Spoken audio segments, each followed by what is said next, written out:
আসসালামু আলাইকুম ভিউয়ার্স, যারা ছেলেরা গার্মেন্টসে চাকরি প্রত্যাশী এবং মেশিনের কাজ শিখতে চান, অবশ্যই তারা ফিট অফ দ্য মেশিনের কাজ শিখবেন, কারণ এই প্রসেসের চাহিদা অনেক।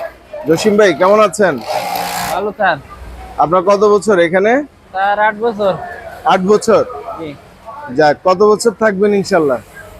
স্যার, এটা এখন আছি 10 বছর পূর্ণ করার আছে।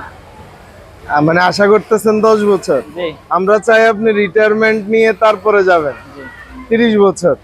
না, এত আচ্ছা, এই 8 বছরে এমন একবারও হয়েছে যে বেতন অন টাইমে পান নাই?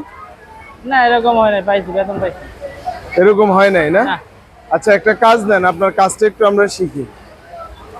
এই মেশিন হচ্ছে ফিট অফ দ্য মেশিন নাকি? জি, এখন আপনি কি প্রসেস করছেন? ব্যাগ রাইস বছর। ব্যাগ রাইস ঘন্টায় টার্গেট কত? ঘন্টায় টার্গেট 200। 200? আপনি কত করে করেন? ঘন্টায় 200 করি। 200 করে করেন? আচ্ছা, আপনি একটু আমাদেরকে কাজটা দেখাবেন, হ্যাঁ, কিভাবে স্টার্টটা করতেছেন। এটা হচ্ছে ব্যাগ রাইজের ফোল্ডার দিয়ে করতেছেন, তাই না? জি ফোল্ডার দিয়ে কিভাবে করে কাজটা একটু দেখেন সবাই। আর এই কাজের ডিমান্ড গার্মেন্টসে অনেক, সব সময় চাহিদা থাকে। এই প্রসেসের operator bag rise bag yoke পারলে সব সময় নিয়ে নেয়। এই যে দেখেন, ফোল্ডারের মাধ্যমে কাজটা করতেছে। আচ্ছা, আপনি শুরু থেকে একটু দেখাবেন দয়া করে, হ্যাঁ? বেতন কত ভাই এই কাজে? বেতন 16,300 টাকা আমার। 16,300। নতুনদের কেমন ধরে? নতুনদের 15,000 টাকা ধরে, 14,000 টাকা ধরে। না, 15,000 টাকার বেশি ধরে। এই কাজের স্যালারি বেশি। 3,000, 15,500 আপনার কত? 16,300? 16,300। 16,300 তো নতুনদের দেখা গেছে।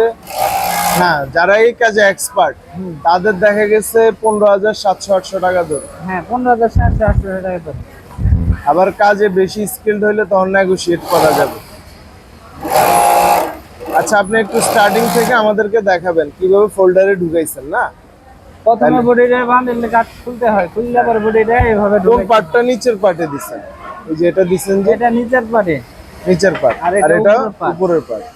দেওয়ার পরে এরকম ঢুকাইলাম, পরে বডিটা করলাম। আর এখানে এই যে মিলাইছেন কিভাবে? এরপরে মিলে ঢুকায় ভাঙে আচ্ছা আচ্ছা, মিলানোর পরে একটু দেখাবেন, হ্যাঁ, যে এখানে কি কি বিষয়গুলো খেয়াল রাখা উচিত।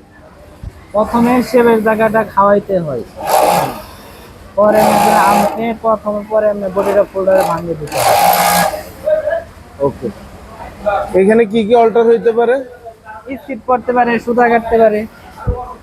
আচ্ছা, এই গার্মেন্টসটা আপনি নিবেন, হ্যাঁ, নিয়ে আমাদেরকে একটু দেখাবেন কি কি অল্টার হইতে পারে।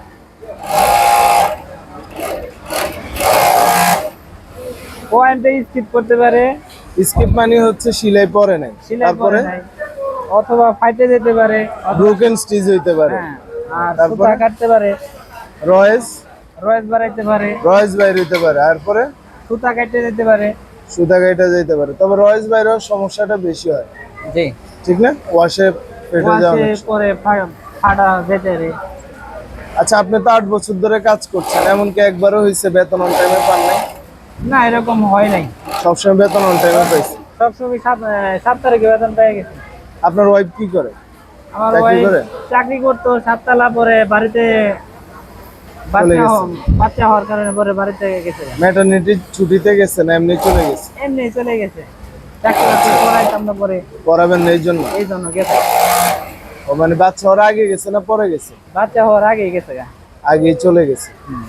আচ্ছা, তো এখন দেখতে পাচ্ছি নাকি কোম্পানি আবার জোর করে বিদায় করছে? না না না না, হ্যাঁ, না পরে তো আবার অনেকে ভাবতে পারে যে কোম্পানি জোর করে বিদায় করছে, এদিকে তাকায় বলে।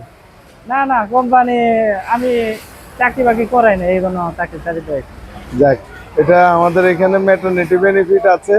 প্রত্যেক মাসে অন এন এভারেজে প্রায় 25 থেকে 30 জন বা 20 জন এরকম যায়। ঠিক আছে, সবার উদ্দেশ্যে কিছু বলতে চান? না, দোয়া চান? দোয়া সবার জন্য দোয়া চাই, যেন সবাই কাজ কাম শিখে, আর আমার মতো যেন এরকম প্রসেসের অপারেটর হতে পারে। অবশ্যই, সবাই ভালো থাকবেন, ওনার জন্য দোয়া করবেন। ছেলেরা ফিট অফ দ্য মেশিন শিখেন, কাজে দিবে। ধন্যবাদ।